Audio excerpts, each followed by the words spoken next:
pharmaceutical company pays a medical communications company to go out, do the data, do the analysis, and then pays to find a professor or a doctor or somebody high up at a hospital or a medical school to put their name on the paper and then publish it regarding one of their drugs and advocating for that drug. And some of these are some very prestigious journals, I take it? Yeah, the New England Journal of Medicine, JAMA, the British medical journals, they've all been found to have these types of articles in them. Here you've got somebody in a medical company or a low-ranking person writing this, but then you've got a prominent name up there. It gives it credibility that isn't really there for an article. And what you're saying, Brian, is we're starting to see articles in some very prestigious journals that have people's names attached to them and some prominent names attached to them, and they have not done the homework. They're really not, but they're still standing by the fact whether they've done the homework or not, right? Well, you don't know that. I mean, who knows what they're actually getting in return for putting their name on that article.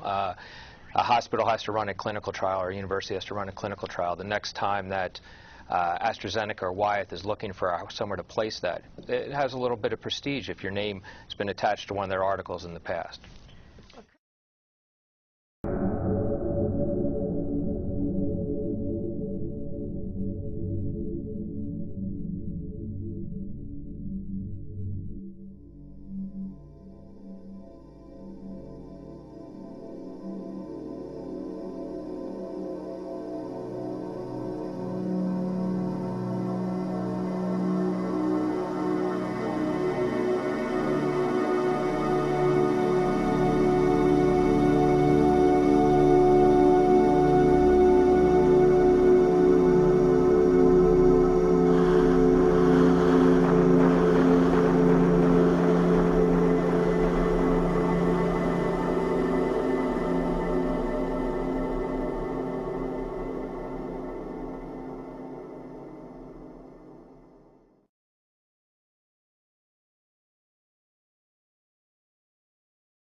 My name is Gwen Olson, and I am the author of Confessions of an RX Drug Pusher, God's Call to Loving Arms. And after 15 years in the industry, I felt like I had a moral obligation to come out and tell people what I had experienced, what I had seen, and what I had participated in the industry. And we were more responsible for marketing information being given to the doctors than actual good medical information. Often these things had been cleared through legal so that we weren't saying things that were illegal, but the semantics of them might have been implying things to be a little bit differently than they were. Statistics were actually the semantics of research, and that you could take statistics and bar charts and pretty much manipulate them and make them look pretty much however you wanted them to.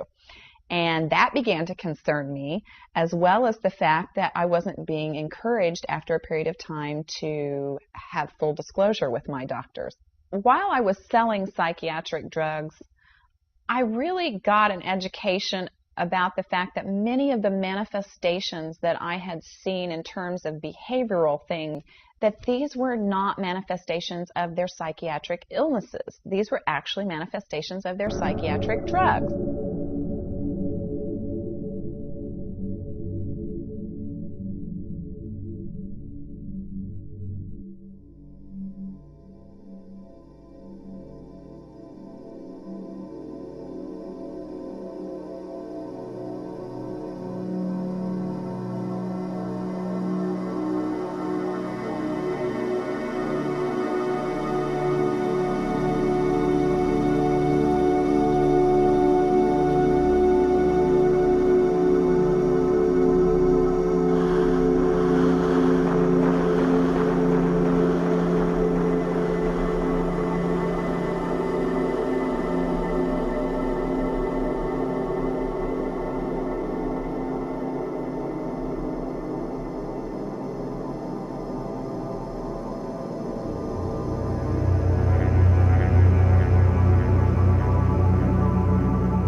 I think the scariest thing is almost anything you hear from an expert, any kind of expert, is probably wrong, has a greater chance of being wrong than being right. And that sort of leaves us sort of adrift, wondering what it is we're supposed to eat, which drugs to take. There are so many problems with expertise, but I think you just put your finger on the biggest one, which is bias. Our experts are essentially rewarded to have a certain kind of result. It'll get them promotion, it'll get them published, it'll get them tenure at a university, it'll get them attention from the public.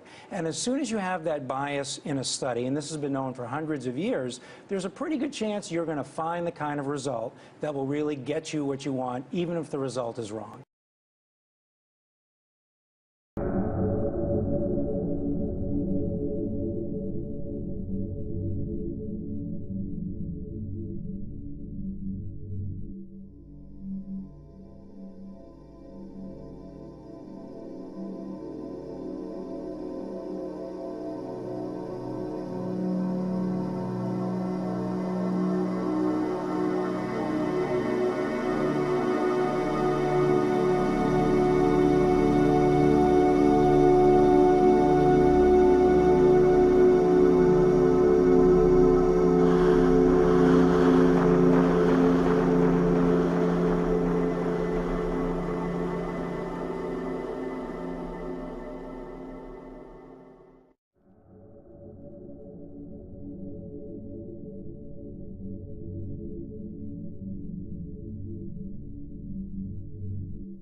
A giant drug maker who authorities say broke the law by bribing doctors across this country with Hawaiian vacations, tickets to Madonna. And why?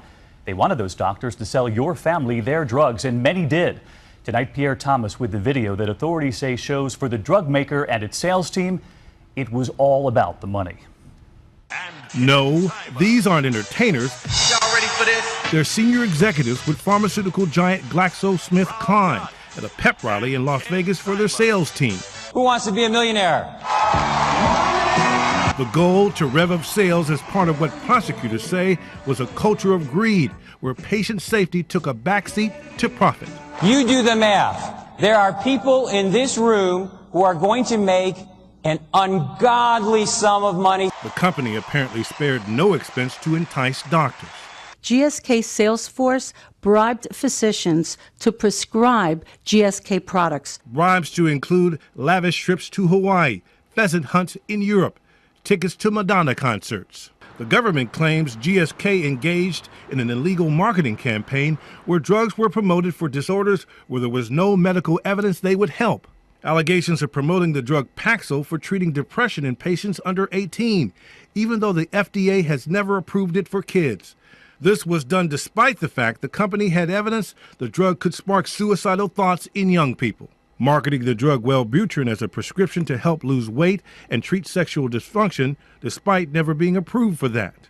Aggressively promoting the diabetes drug Avandia, but failing to disclose to the FDA studies suggesting it might cause heart failure and heart attacks. There's no question that as a result of the safety data for Avandia not being offered to the FDA or to the physicians who prescribed the drug, patients had heart attacks and patients died.